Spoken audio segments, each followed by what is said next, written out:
न जाने ये बेटी भी क्या अजीब चीज होती है।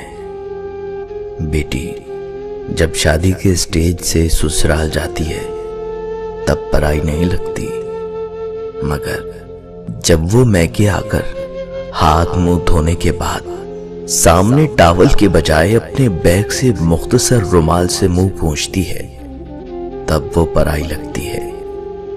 जब वो बावर्ची खाने के दरवाजे पर नामालूम सी खड़ी हो जाती है तब वो पराई लगती है। जब वो पानी के गिलास के लिए इधर उधर आंखें घुमाती है तब वो पराई लगती है। जब वो पूछती है वॉशिंग मशीन चलाऊं क्या, तब वो पराई लगती है। जब मेज पर खाना लगने के बाद भी बर्तन खोल कर नहीं देखती तब वो पराई लगती है।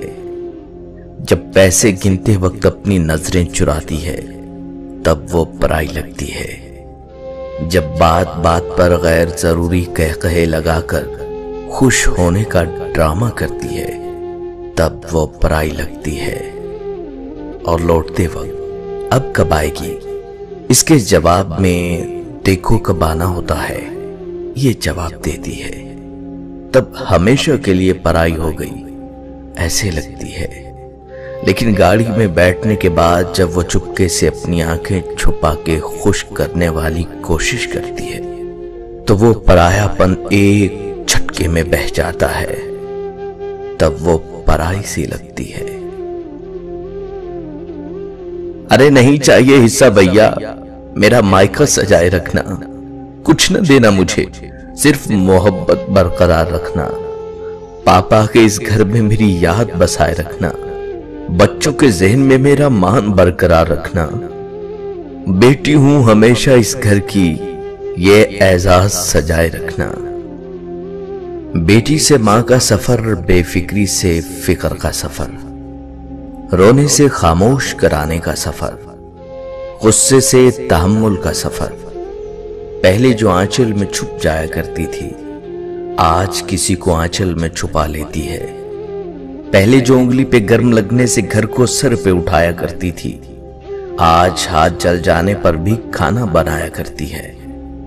पहले जो छोटी छोटी बातों पे रो जाया करती थी आज वो बड़ी बड़ी बातों को जहन में छुपाया करती है। पहले भाई दोस्तों से लड़ लिया करती थी आज उनसे बात करने को भी तरस जाती है। माँ माँ कहकर पूरे घर में खेला करती थी आज मां सुन के आहिस्ता से मुस्कुराया करती है। 10 बजे उठने पर भी जल्दी उठ जाना होता था आज 7 बजे उठने पर भी लेट हो जाया करती है।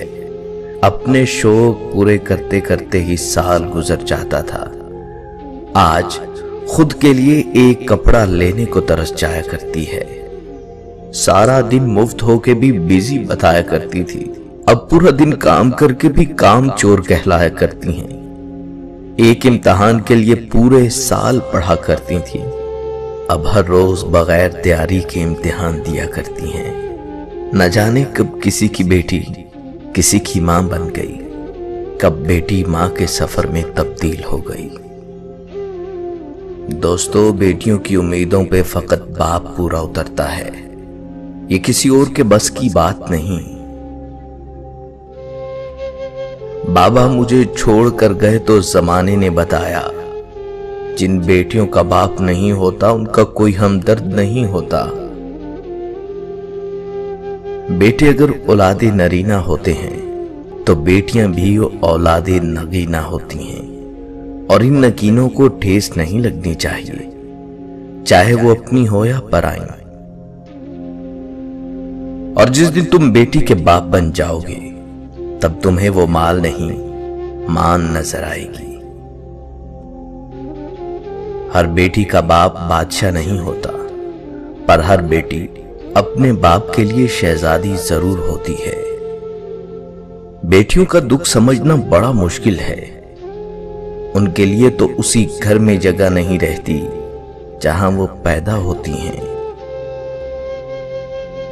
बेटे नेमत हैं और नेमतों का हिसाब लिया जाएगा। बेटियां रहमत हैं और रहमत का कोई हिसाब नहीं। बेटियां फूलों की तरह होती हैं और ये फूल आपके घर की जीनत हैं। बेटी रहमत का दरवाजा, बख्शिश का जरिया और जहन्नम की ढाल है।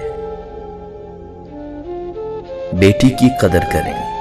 बेटियां सबके नसीब में कहां होती हैं। घर जो खुदा को पसंद आ जाए वहां होती हैं। बेटी अल्लाह की रहमत होती है और रहमत कभी बोझ नहीं होती।